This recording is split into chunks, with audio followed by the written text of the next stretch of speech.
પાલીતાણાની માંડવી શેરીમાં એક મૂળું સોની રહે છે. તેમના ઘરમાં મનસાગરી મોમાઈનો વાસ છે. મૂળું સોનીમાં મોમાઈના ખૂબ મોટા ભગત અને ભુવાજી છે અને આજુબાજુમાં તેમનું મોટું નામ છે. ગમે તેવું દુઃખ હોય, જો કોઈ દુખિયારો મૂળું સોની પાસે આવે તો માં મોમાઈ તેને હસતા મોઢે પાછો મોકલે છે.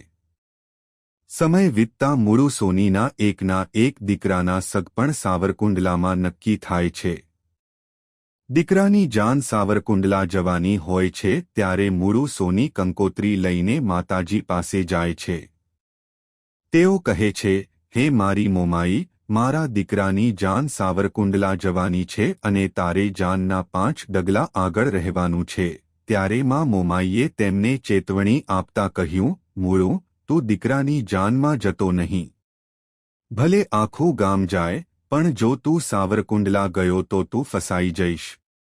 અને જો તું જાનમાં જાય તો ત્યાં કોઈના હાથનો અફીણ સુંબો લેતો નહીં. મૂળું સોનીને જાનમાં જવાનો કોડ હતો, તેથી મોમાઈની ના છતાં તેઓ જાનમાં ગયા. સાવરકુંડલામાં જાન પહોંચી ત્યારે ત્યાંના દરબાર ખૂબ દુઃખી હતા. તેમની 25 વર્ષની દીકરીને એક ચૂડેલ વળગી હતી અને છેલ્લા 6 મહિનાથી તેને એક ઓરડામાં બંધ કરી રાખવામાં આવી હતી. તે દીકરી સાવ ગાંડા જેવી થઈ ગઈ હતી અને જો બહાર આવે તો સામે આવનારને મોતને ઘાટ ઉતારી દેતી. દરબાર અનેક ભુવા ભક્તોને લાવી ચૂક્યા હતા પણ કોઈ ફરક પડ્યો ન હતો. દરબારના એક કામદારે તેમને જાણ કરી કે પાલીતાણાથી આવેલી જાનમાં મૂળું સોની નામનો માં મોમાઈનો બાણાદારી ભુવો આવ્યો છે. જો તે ધારે તો આ ચૂડેલ કાઢી શકે છે. આ સાંભળીને દરબારે પોતાના સિપાહીઓને મોકલી મૂળું સોનીને દરબારગઢમાં બોલાવ્યા. મૂળું સોની દરબારગઢ પહોંચ્યા ત્યારે દરબારે તેમનું સન્માન કરી તેમને કસુંબો પીવા આપ્યો.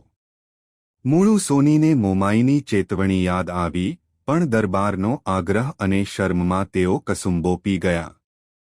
નશામાં આવીને મૂળું સોનીએ વચન આપી દીધું કે હું તમારી દીકરીમાંથી ચૂડેલ કાઢી આપીશ.